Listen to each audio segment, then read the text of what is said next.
When I was a young boy, we did not have a McDonald's nearby, yet my rich dad was responsible for teaching Mike and me the same lesson that Ray Kroc talked about at the University of Texas. It is secret number 3 of the rich.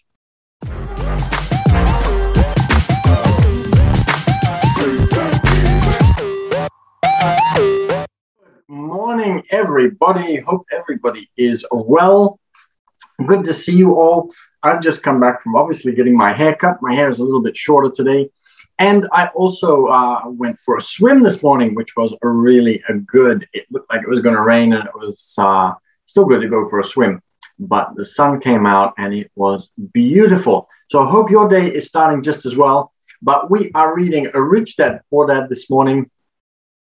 If I can trick the computer into realizing that I am holding the book and that it is a part of my face. There we go, Rich Dad, Poor Dad. And I am looking forward to chapter 3, which we are starting today. And it's called Mind Your Own Business. And the title is The Rich Focus on Their Asset Columns while everybody else focuses on their income statements. Very, very important, very true.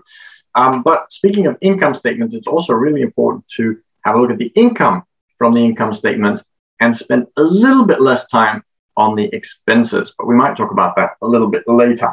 Here we go. I know you have things to do, so let's get into our reading today. In 1974, Ray Kroc, the founder of McDonald, was asked to speak to the MBA class at the University of Texas at Austin. A friend of mine was a student in the MBA class. After a powerful and inspiring talk, the class adjourned, and the students asked Ray if he would join them at their favorite hangout to have a few beers. Ray graciously accepted. "What business am I in?" Ray asked once the group had all their beers in hand. Everybody laughed, my friend said. Most of the MBA students thought Ray was just fooling around. No one answered, so Ray asked again, "What business do you think I'm in?"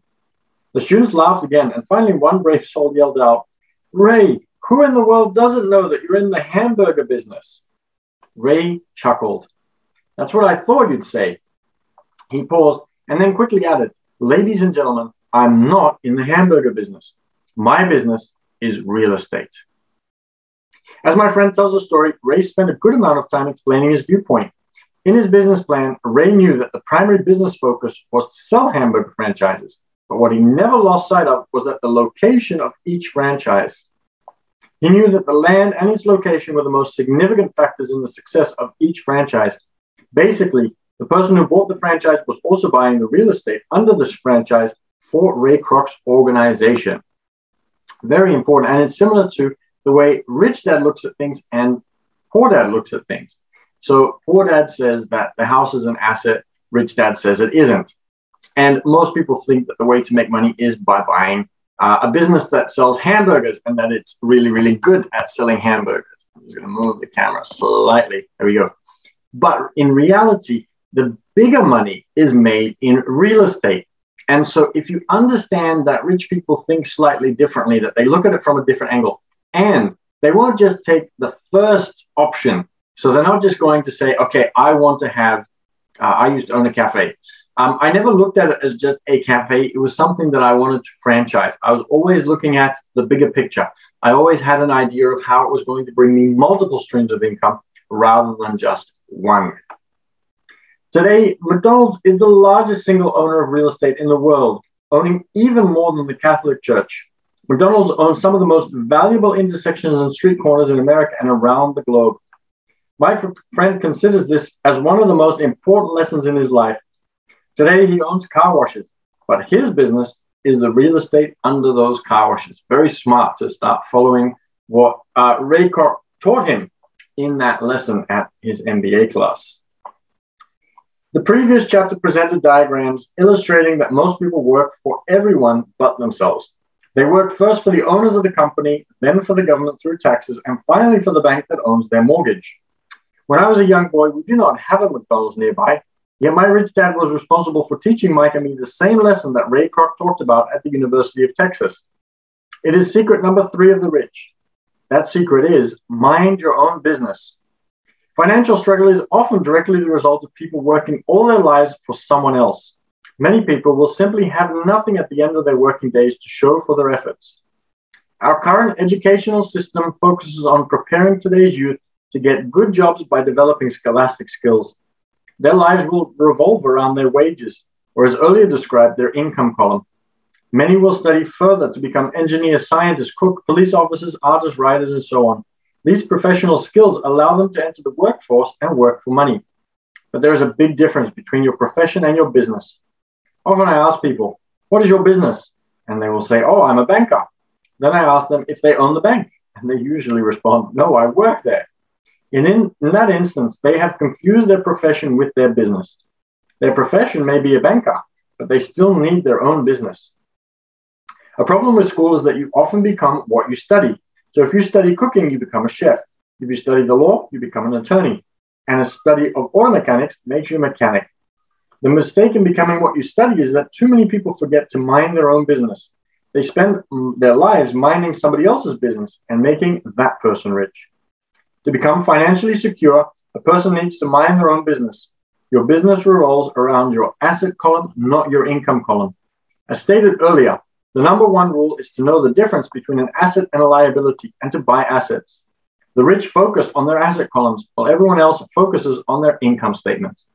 Now, not everybody wants to own a business. Not everybody wants to be a real estate investor or a stock market investor. And that, to me, is completely fine. But when you approach your job, your vocation, your career, whatever it is that you want to do, you can approach it from the point of view of a business owner. So I know people who jump from one job to the other in order to be able to increase their salary by getting a better job at a better company and doing it in that way. And it isn't that you need to start a business, but what you do need to do is start changing your mindset and minding your own business, which there's a very good book called You Inc. And it talks about the fact that you are in business. You trade your time for money with your boss. You do various things just like a business. You have an income, you have your expenses. Either you track them, and I've got my receipts just here. Either you track them or you don't track them. And if you track them, then just like a business owner, you're in control because you measure. And what gets measured gets managed. As Peter Drucker used to say, the management guru. So if you are treating your life as a business, then you're going to have a lot more success than if you treat your life as somebody else running your life and you are just going to accept the paycheck, whatever that is. I learned that lesson quite young when I was negotiating the lease on my own cafe. And I could have negotiated a little bit better. And I thought that that was the price and that's what I had to pay. But on the other hand, I also remember going to 7-Eleven when I was younger, and there was a broken chocolate. And I asked them if they'd be able to sell that to me at a slight discount because they were not going to be able to sell it anyway. And I would pay them a little bit more than what they would get as a return if they were getting some money from 7-Eleven for returning it. But this person didn't have a business mindset and said no to me and ended up losing money on that chocolate bar. But they didn't seem to care because they weren't treating that 7-Eleven as their own business. They were very much working there as an employee who just followed the rules and didn't think about how they would be able to get ahead. So this is a very important concept. There was another example that I was thinking of where you need to start treating your life as a business, regardless of whether you are in business, in real estate, in stocks or not. If you are only even just working with a network marketing business, which I used to coach somebody with, and they used to treat it as I need to go to my family and friends and do the usual things that everybody else does. Whereas I suggested to them that they need to take the time to really look into how can I set this up as a proper business? How can I create a lead generation strategy in order to be able to get potential clients to speak to me? And these don't have to be people that I know, outside people. And it's usually a lot easier in a network marketing business to work with people who are not family and friends than to work with family and friends and get banned from weddings and funerals and every other occasion because everybody is worried that you want to sell them something. Now, I'm not advocating for network marketing businesses, real estate or stocks or anything in particular. You need to find what works for you. And I definitely cannot discuss anybody's personal circumstances in this video because I don't know your circumstances. But what I do want to share is that it's extremely important to make sure that you have the mindset of a business owner, regardless of what situation you're in. I know business owners who don't think like a business owner because they're so used to and so good at just doing the task. So they are good mechanics, or they're good at baking pies, or they're good at whatever the thing is that they do, but they're not good at the back end. They don't know how to do the accounting. They don't understand the administration. They don't know how to run staff. There are people who are in real estate who also don't treat it like a business. And so they don't set up a structure so that the asset is protected. They don't know how to make sure that the income is going to be higher than the expenses. They don't know which area to buy in. And so everything in life you need to treat as if it's your own business, as if you are going into it as a business. And that is especially true for people who are still working. Whether you want to go into business or not, no matter what you do, it is very, very important to come at it from the mindset. And so you need to learn as much as you can about business so that you can come at it from an angle of the business owner. Now we'll have to see if I remember where I was up to. Here we go. That is why we so often hear, I need a raise. If only I had a promotion. I am going back to school to get more training so I can get a better job. I'm going to work overtime. Maybe I can get a second job. In some circles, these are sensible ideas, but you're still not minding your own business. These ideas all still focus on the income column and will only help a person become financially secure if the additional money is used to purchase income-generating assets.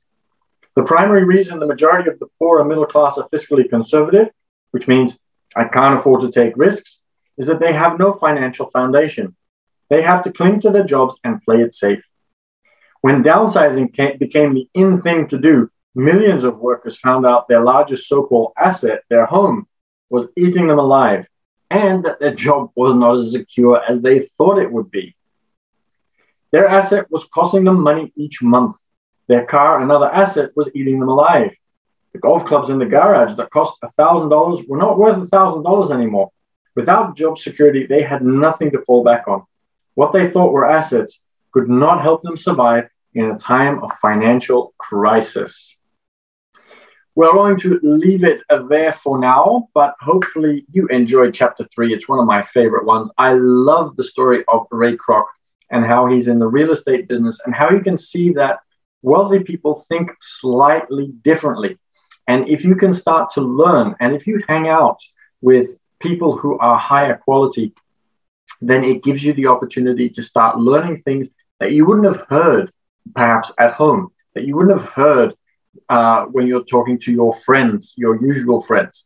So this is something that is extremely important. And I'm about to start setting up some things for the people who are in the Sydney Cashflow Club that I run here in Sydney. And it's going to be international because we need to stop calling it the Sydney Cashflow Club because we have gone online and anybody can come and join us. But I've got some new videos lined up for you. And I also have some, how would you put it? I have some activities to do together that are going to help increase your skills in real estate investing, business, and stock market investing. So I'm extremely excited by that. If you would like to catch up on any of the chapters that you have missed out on of Rich Dad Poor Dad that we've been reading, you can go to YouTube. And I'm also looking forward to some new videos that I was creating yesterday and that I will be completing today, hopefully.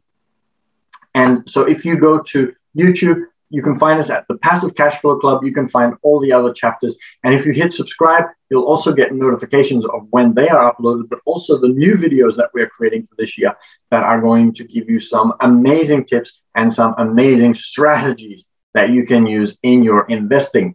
So feel free to come and check us out there. And I'd love to hear your comments. If you read Rich Dad Poor Dad, if you haven't, what you think, what you're doing investing wise, whether you agree or disagree with some of my commentary, I would love to know.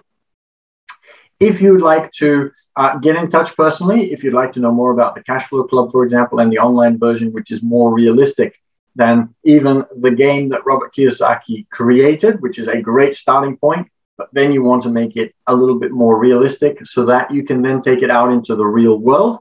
Because one of my pet peeves was when I had my cafe and people would come and play cash flow at the cafe. And at the end, I would say, so now that you've learned this, what are you going to implement this week? Or after the end of the week, I'd say, what have you implemented this week based on what you've learned? And rather than saying, I've actually gone to real estate agents and looked at properties, or I've started doing some research on the stock market, or I've started reading a book about the stock market, very often they would say nothing and give me a really blank stare. And so I really want to be able to see people take these ideas and take them out into real life and implement them. And if you are already implementing, then well done to you. I applaud you very much for going out and taking action. But even then, there is maybe another level that you can go to that I would love to see you go to, and I would love to be able to assist you.